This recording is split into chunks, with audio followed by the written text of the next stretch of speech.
So good morning, everyone. Thank you for joining us today for this ESMA's webinar.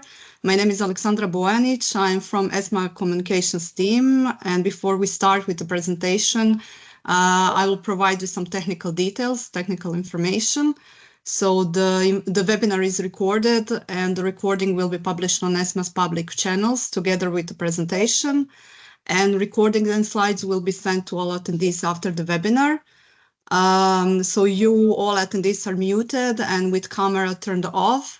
You can't unmute yourself or turn camera on, but you can provide your questions during the webinar using Q&A's option at the top of your screens. But the questions will be addressed at the end of the webinar, so after the presentations. We can start with the welcome remarks from Mr. Stefan Kern, the Head of Economics, Financial Stability and Risk Department. Please, Stefan, the floor is yours. Thank you so much, Alexandra. And thanks to you, all of you here on the call for joining this morning to discuss with us an article that we recently published, which is entitled Artificial Intelligence in EU Investment Funds, Adoption Strategies and Portfolio Exposures. Now, this article makes a big contribution to our work here and at ESMA on, first and foremost, our thematic drivers of monitoring and facilitating technological innovation in EU securities markets, and also to our strategic priorities of fostering effective markets, financial stability, and consumer and investor protection. Now, of course, artificial intelligence is in the middle, in particular, of the investor protection and the financial stability view that we take in this context, considering that this technology has many promises, including lowering costs, for example, in the operation of investment funds, but also from a financial stability perspective, the question of how much it influences the homogeneity of investment portfolios, and with that further problems down the road. So there are many topical issues that from a regulatory supervisory perspective we take an interest in, and this is why we monitor these developments very thoroughly.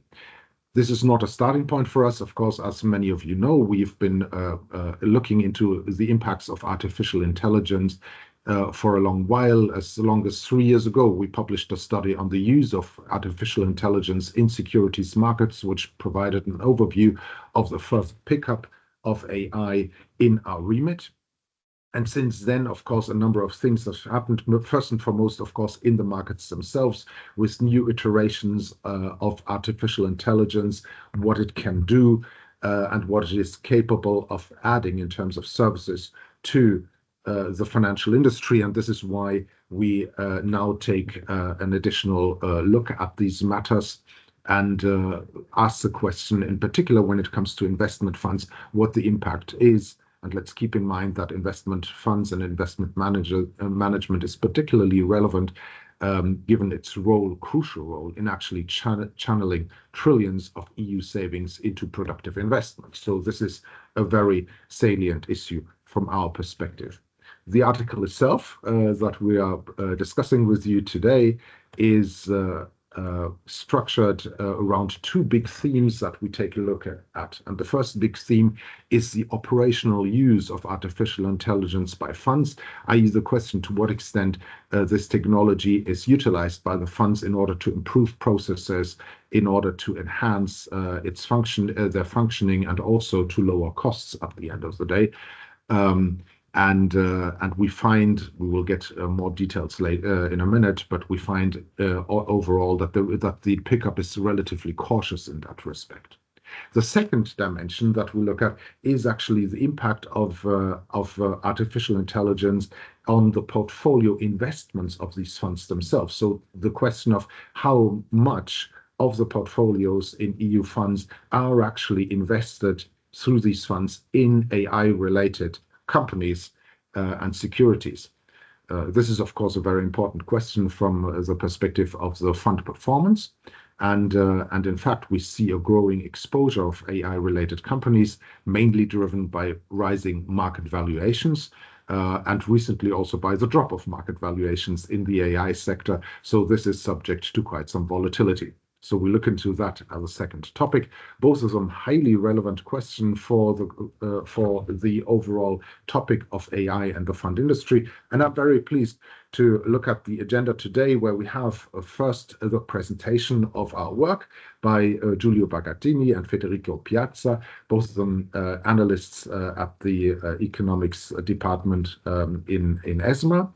This will be followed by a discussion with Emmanuel Dumas, who is a senior policy officer in the investment management unit, and with whom we'll have a chance to discuss the relevance of these findings from our policy and supervisory perspective. And afterwards, there is a Q&A. We will all have an opportunity to discuss in this session. This will be moderated by Claudia Guagliano, the head of our Consumer Sustainability and Innovation Analysis Unit, and all the other colleagues, of course, will be happy to answer any questions that you might want to pose in this context. So with that, I wish you an interesting event. We are looking forward to any questions that you may have and to any discussions that we can have with you. And with that, I hand it over to Giulio for the presentation. Thank you very much. Perfect. Many thanks, Stefan, for the introduction of this article. I am going to start. I think you already made a good job in conveying the importance of the topic. But let me say a couple of words on the again on the motivation and background for the study, where we look at the impact of artificial intelligence in EU investment management. So we consider that the advancements of AI and the promises of AI can have an impact in this sector from two angles mainly. So we consider first the operational use of AI by funds. This is relevant because it yields potential for superior portfolio optimization and broader productivity enhancement. And this could lead to lower costs, operational costs that could also be passed on to investors potentially, and possibly a better performance of those funds that can leverage the AI technology and possibly gain a competitive edge on competitors. But in this context, we also need to monitor whether some vulnerabilities might arise from the use of AI. For instance, it could be potentially the black box type kind AI models might, to some extent, impair risk management if they are, let's say, depending on how they are deployed. Elsewhere, the reliance on external AI providers may also create third-party dependencies in this sector. And as a second angle, we look at the portfolio exposure to AI-related companies. So here, as we all know, we've seen the hope of AI-enabled economic gains across several sectors, having driven a market rally for AI stocks, at least until very recently. And also outside of public market, a surge of funding to AI startups, for instance. But in this context, it's also true that the booming valuations of AI companies can increase market risks, for instance, via a higher concentration into the very large big tech companies, but possibly also increase the correlations in the, let's say, the outcomes of many companies that have bet on the AI technology. So this is what motivates our study, and I will go on and talk about how we analyze the use of AI by funds. And I will start with a bit explaining how we tackle this topic. So we rely on public documents that funds issue. So we do not rely here on any specific supervisory reporting by investment funds. That we look at those documents, both regulatory documents such as key information documents and prospectuses that funds issue for investors, but also marketing documents such as fact sheets. And we do an analysis on over 800,000 of these documents issued by 44,000 EU-based funds. We are talking here mostly of UCITS, where we have this large database over several years. And we do automated text mining of these documents in order to identify those documents that mention AI-related terms. So not only artificial intelligence, but also machine learning, natural language processing, and other related terms such as generative AI. Then in a second step, we do ourselves analyze the documents where AI is mentioned in order to determine whether those funds that state using AI as part of their investment process. So we identify all these funds, and further we classify funds as AI-driven in case the investment strategy appears to be primarily determined by AI. Otherwise, we classify the fund just as using AI. So as an example, there was a fund that stating that it seeks to achieve growth primarily through a proprietary quantitative stock scoring model that utilizes artificial intelligence, advanced techniques such as deep learning, thereby differing from conventional models or algorithms. We classify this fund as being primarily AI-driven. On the other hand, a fund that stated using quantitative and qualitative techniques based on AI and machine learning capabilities. This reference to the use of AI and machine learning is a bit more vague, and it comes together with other, let's say, techniques, and therefore we classify these funds as using AI, yes, but not AI-driven. So after this, I think, necessary clarifications on our methodology, I am going to show you the results, first of all, in terms of the number of funds that we identify as making these claims. So the blue bars in the top chart here show the number of funds that we have identified being active over time. And let's say the number of these funds is not particularly high. We see in total we found around 145 funds indicating the use of AI or machine learning in the investment strategy. However, we see the number of active funds has already peaked in around 2023, and as of the latest period of the analysis, it was little above 100 funds. These funds control small portion of the overall assets under management of the industry, of the UCITS industry.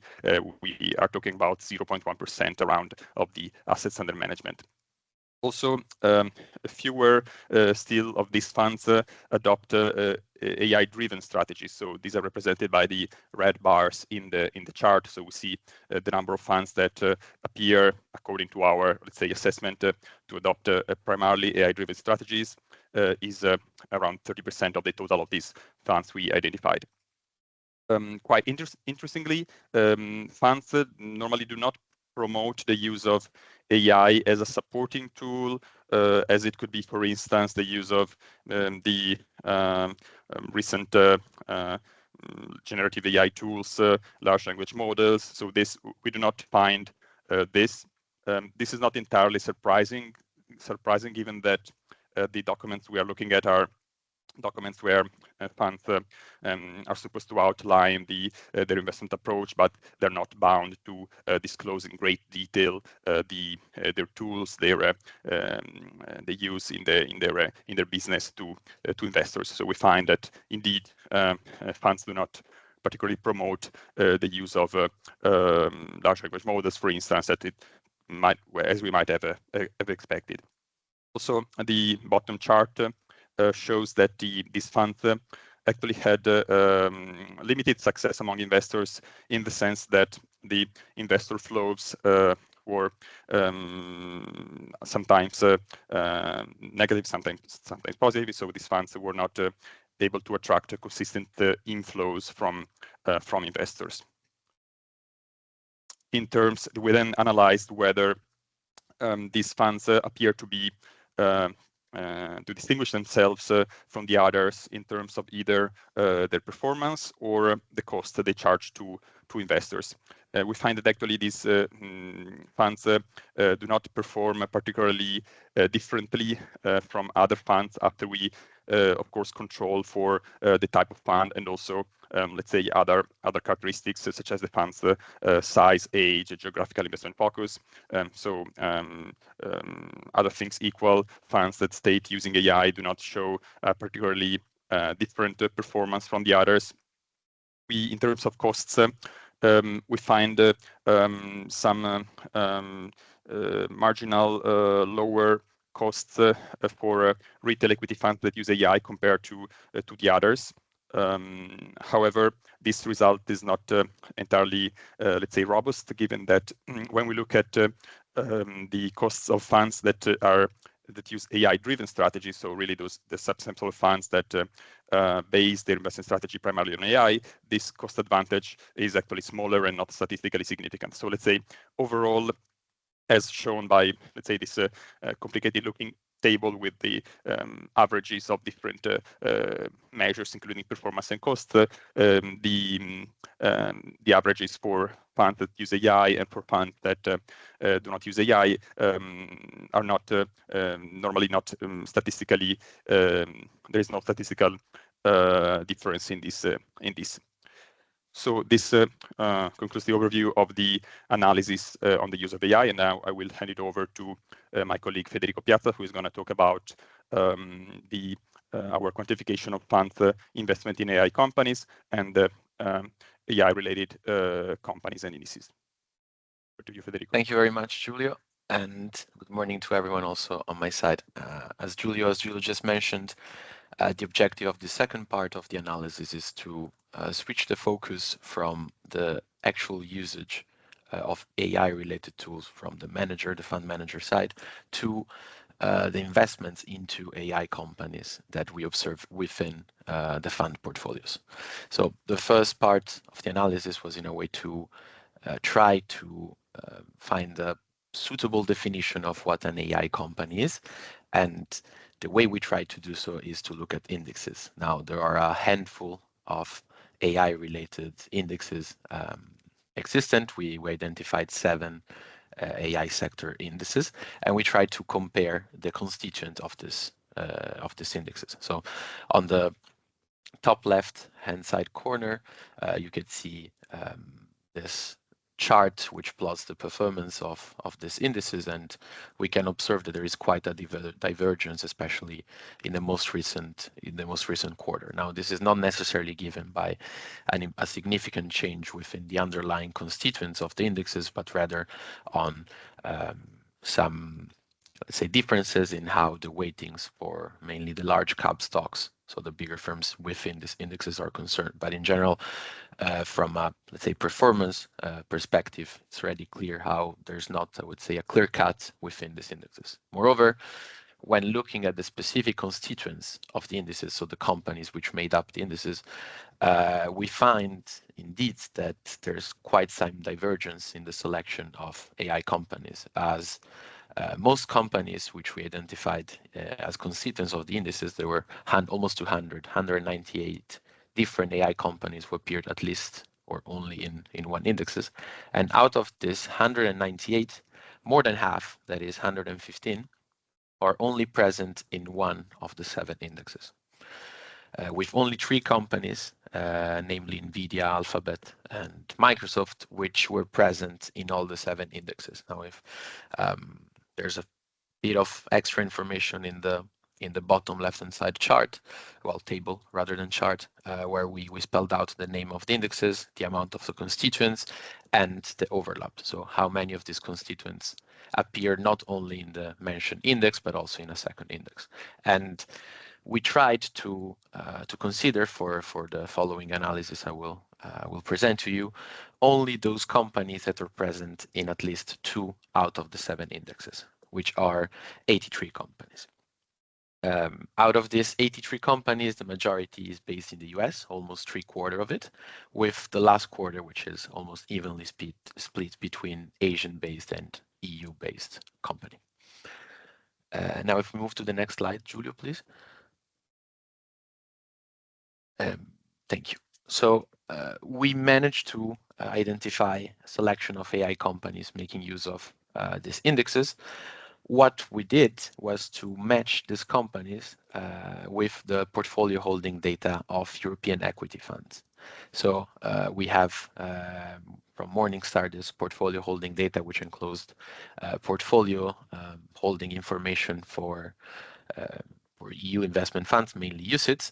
And so we tried, based on the unique identifier of the equity of these 83 companies, to match it with the holdings of the fund's portfolio and to try to assess how big the exposure is, both in absolute and relative terms. And then, as we have monthly data, well, there are a few funds which report even more frequently than monthly, but we usually use a monthly perspective to try to compare also from a temporal perspective the fund's portfolio. And as we have this information in-house, we also try to provide, let's say, a temporal overview of how the investment into AI companies have evolved over time.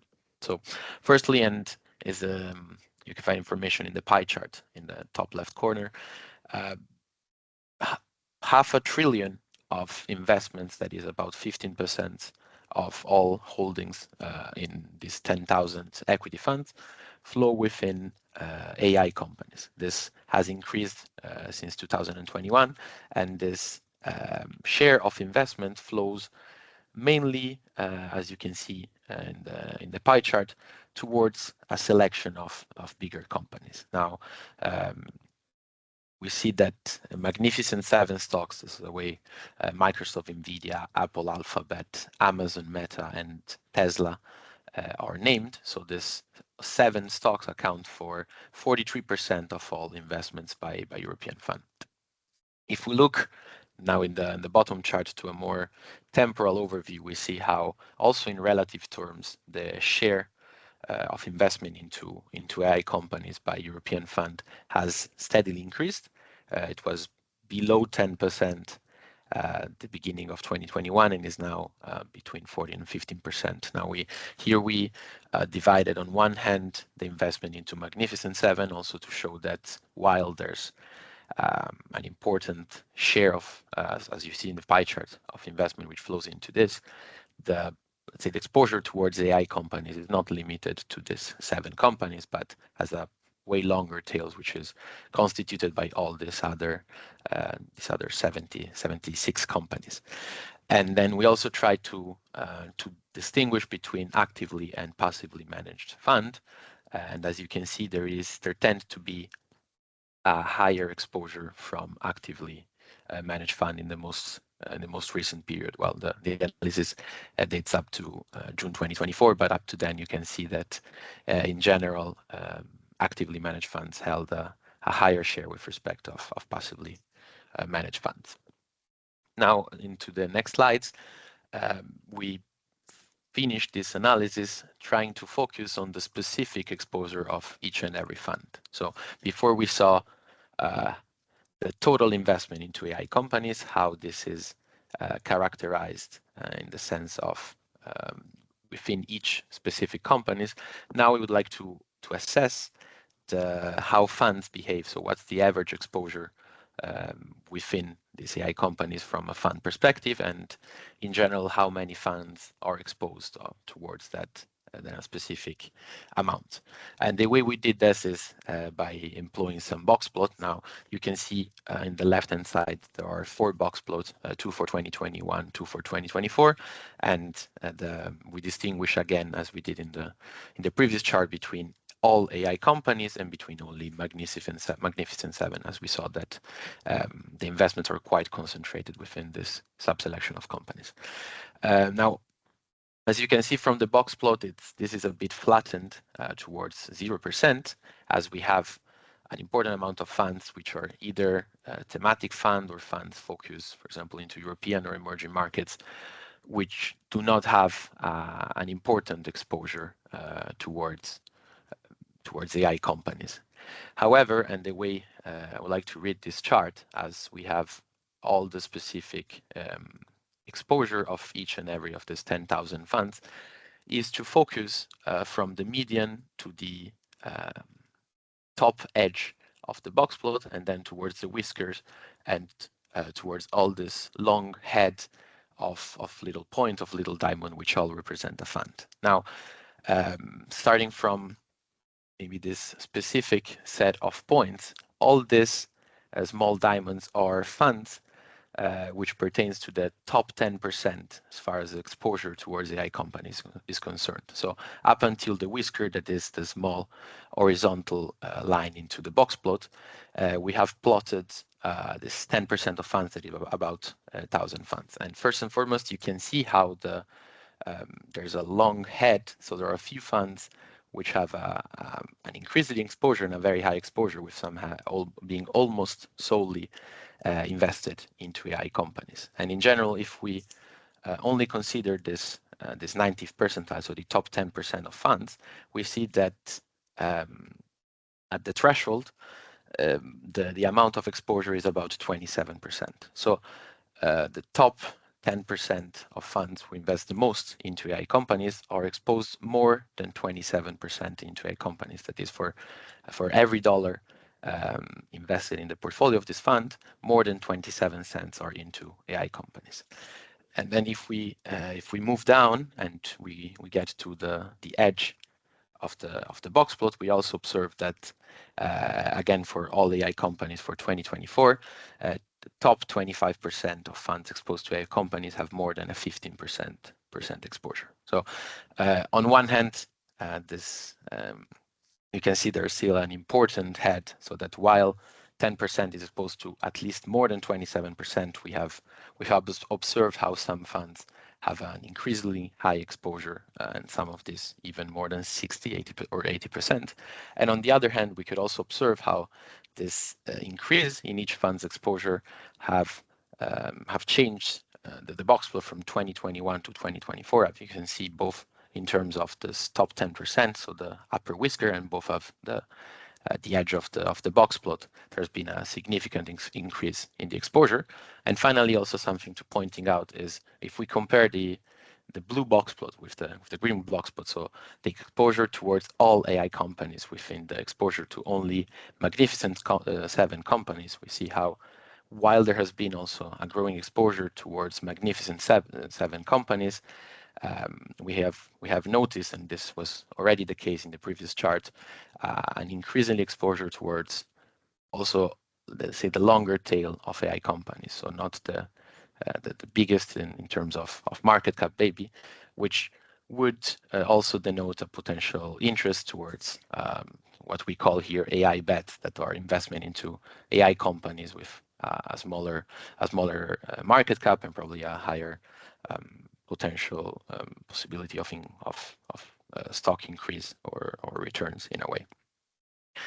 And wrapping up, and maybe moving towards the last slides on my side, Giulio, very quickly on the conclusion we found on the first, let's say, part of the article where we focus on the usage of AI, we found that the use of AI as a mean of optimizing or autonomously optimizing portfolio still appears rare from the side of EU funds, and that there's not a clear, let's say, trend when it comes on cost and performance in terms of those funds which makes use of AI strategy. Finally, we also found that in general, the usage of generative AI tools is not promoted by funds, but of course, as this is the case for other sectors, is still thought to be increasingly adopted, as we saw that generative AI may have a potential when it comes to enhance productivity or boost capabilities.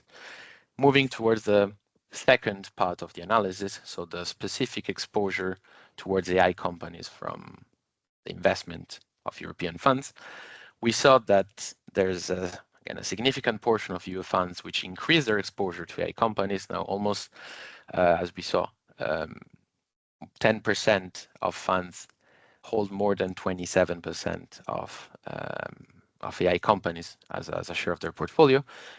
We also saw that, well, this is not directly seen within the analysis, as our cutoff date is June 2024, but we saw that there's still, let's say, that this selection of companies are quite sensitive to potential changes in expectation or to potential news, as was the case for the reaction that this company stock had after the reveal of DeepSeek, that is the Chinese-based generative AI tool, which has been revealed a few months back, causing a bit of turmoil within the stock price of a selection of AI companies. And finally, we confined our analysis within equity funds, so a selection of European equity funds.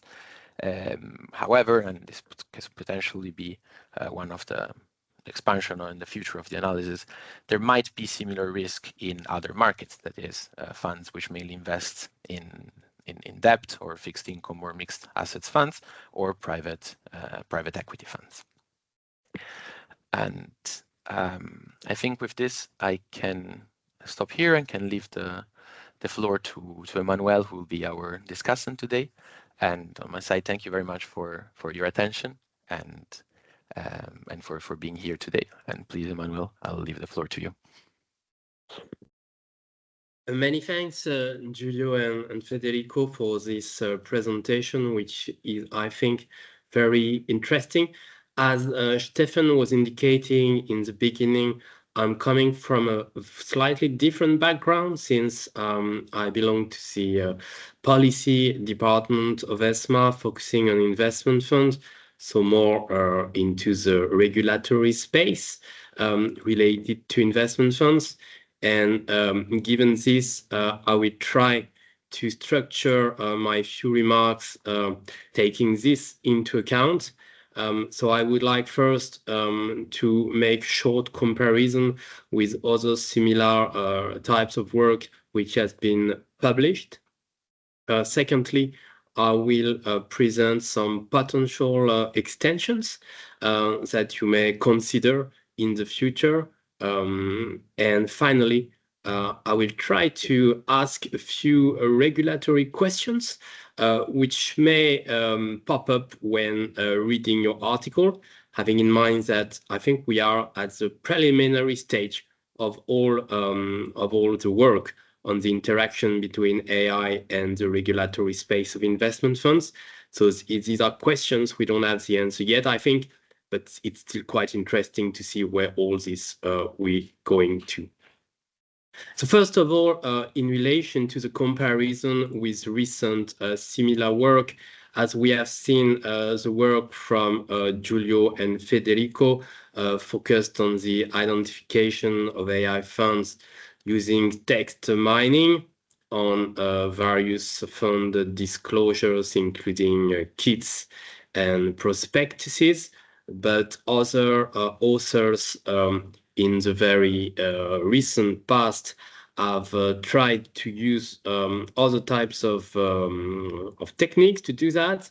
So we have an example in 22 with a manual reading of prospectuses, which is of course quite some work, but which is worth mentioning, given in particular the grouping into different specific types of funds, as you can see in the slides.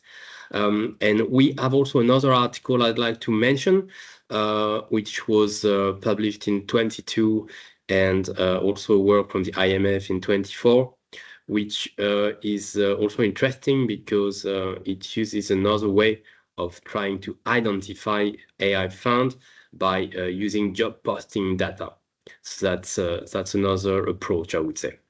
And I think we can move to the next slides. Many thanks.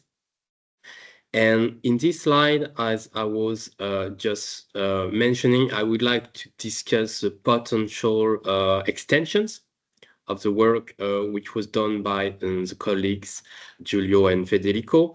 So I think, first of all, when you work in the investment fund regulatory space, what you do is you first distinguish between UCITS and AIF.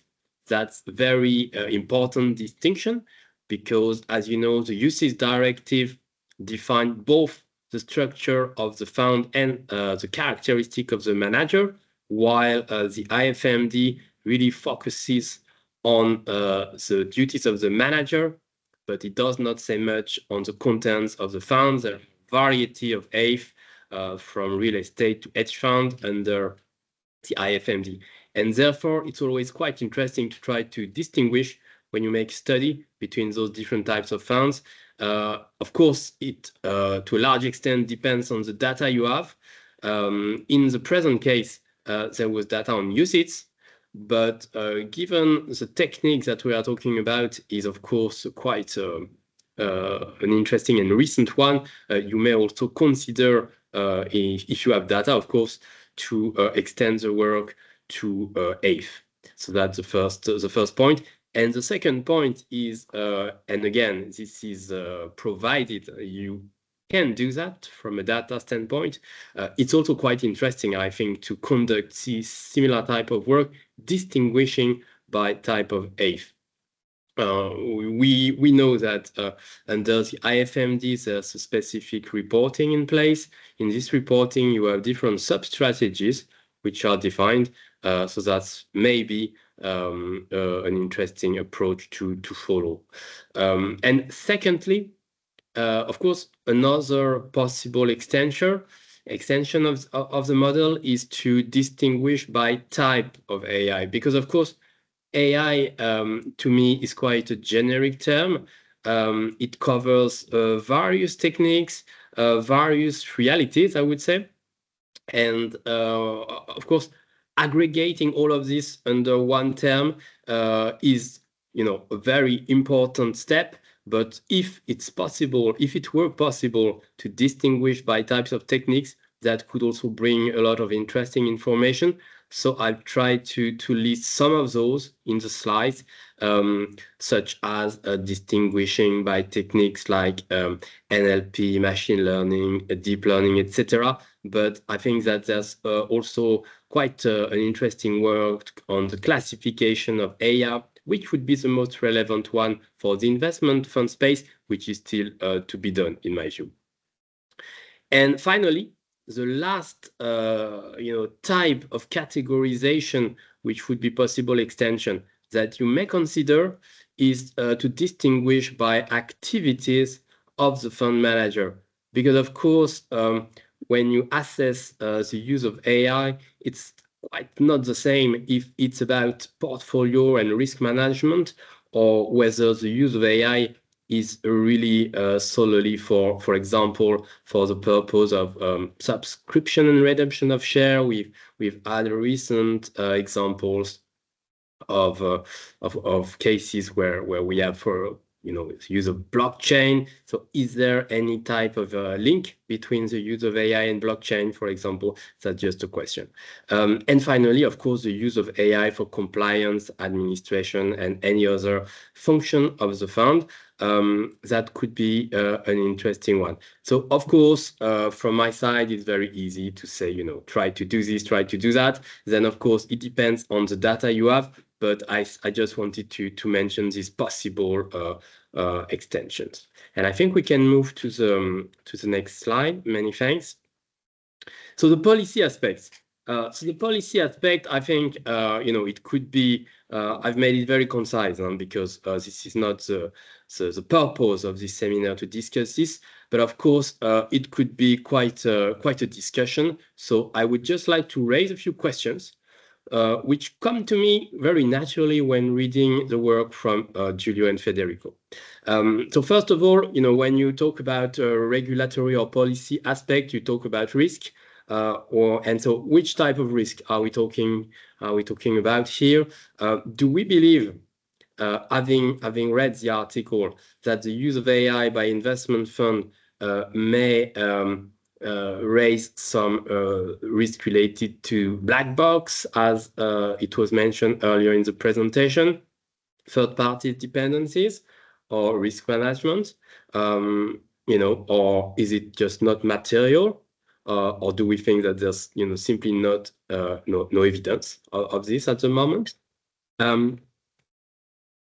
Secondly, do we believe, and I think that this is another quite interesting one, given what we discussed in the previous slide on the possible extensions, do we believe that at the moment, regulators receive the relevant data to assess any type of risk, if we believe that there are any type of risk. So that's another interesting one. And of course, at the moment, I would say it's really too early to say, but it's quite interesting, at least to raise a question when we read this article. Next question is more from a regulator side. So here we have been discussing the use of AI by investment funds, by investment fund managers. Do we believe that regulators should be using AI for some purpose in relation to the monitoring of any such activities? So that's, I think, an interesting one. And again, I'm not answering any of this question now. If the colleagues, Giulio and Federico, want to share any type of first insight on all of this, that's completely welcome. But it's really more to raise a question that I think will be at the heart of discussion between regulators for years. And finally, when you refer to regulatory, firstly, you talk about the pieces of legislations. And in the investment fund space, we have basically UCITS and IFMD. So having read this article, do we believe that any sort of part of these directives or regulation are just, not appropriate given the new realities of the use of AI?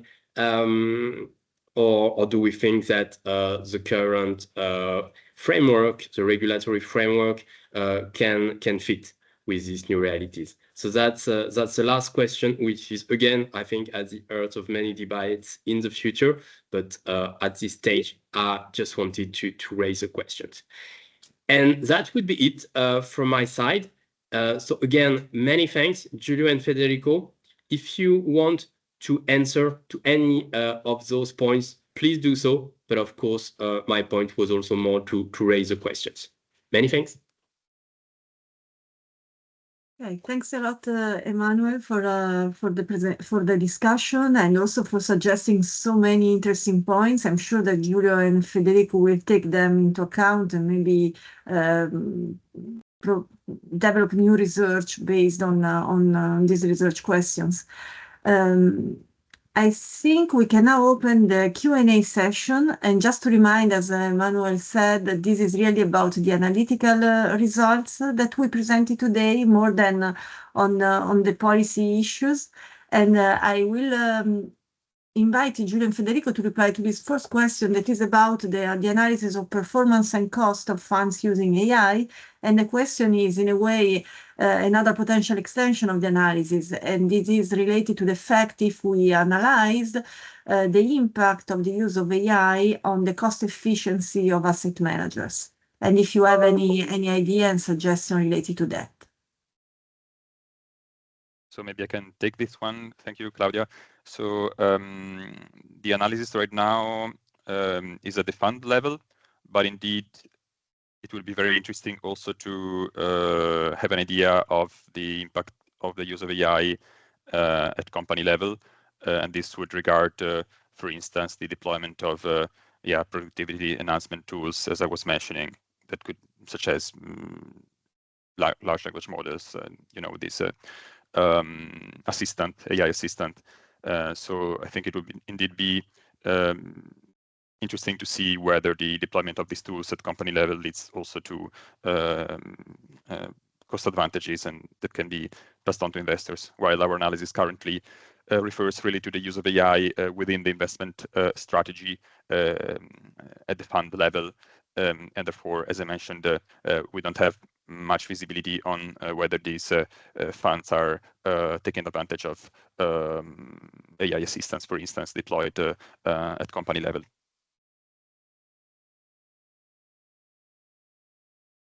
Okay, thanks a lot, Giulio. If you have any more questions, please feel free to write them in the chat.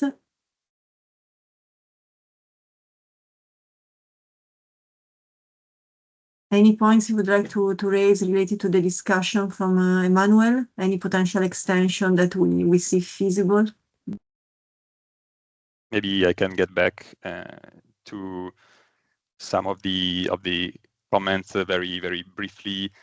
Just to mention, indeed, since Emmanuel made quite a lot of relevant comments, I think all relevant, and especially the points on the extensions attest to the diversity and the variety of the use cases of AI, even within investment management. So, as stated rightly by Emmanuel, this can also go outside the portfolio management.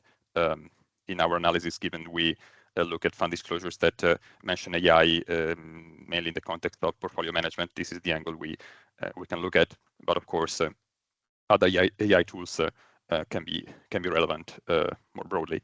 And also, these comments emphasize the variety of AI itself. As we know, AI is an umbrella term. Machine learning itself is an umbrella term for a variety of statistical techniques. And of course, just it's important to acknowledge that any further assessment of the implications of the use of AI, of course, is dependent on having more information on exactly what AI system, what AI model we are considering. So, of course, this is very important. In our analysis, for instance, we try to distinguish at least some main types. For instance, natural language processing, we keep it distinct from AI and ML. But of course, these are crucial considerations for any further assessment. And this also ties to the point on risks. The assessment of risk, of course, itself depends on having further information on the AI model, AI system, and how the AI system is deployed in a business process. So, as regards, for instance, the risk of black box-like use of AI, it's a risk that, from our analysis, it appears to be not the most material within investment management, while vulnerabilities from increasing reliance on third-party service providers is a topic can apply to. We can think it will increasingly apply to investment management as well as to other financial services going forward. And therefore, it's something, however, that needs more information, more concrete data to be for these considerations to be further articulated and more concretely quantified.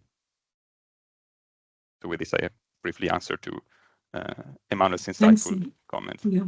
Thanks a lot, Giulio. There is also a question if we analyze the connection with the ESG consumption, because I mean, these some of these AI models are quite energy intensive, but I don't think we had the data to do this analysis. But Giulio, please, if you want to add anything on this. No, exactly. This is something we don't do, and it's most of the discussion around let's say energy consumption, to my knowledge, refers to the level of the large language models training and usage. So yeah, this is something that we need to assess a bit more broadly, also outside the specific sector we are considering here of investment management. Yes, and we're back to the definition of AI. Depending on what we consider AI, there may be different implication. Okay, I don't see any other questions. For sure, this is a topic that is going to stay with us for quite a long time. We'll continue monitoring these topics and report in future ESMA publications. For the moment, I would like to thank Giulio and Federico for the presentation, and Emmanuel for the discussion, and to thanks all for joining this webinar and for your interest overall in ESMA publication, ESMA analytical work that is available on the ESMA website. And we look forward to seeing you in a future ESMA webinar. And yes, with that, we can close the webinar. Bye. Have a good day. Thanks. Thank you. Thank you. Bye.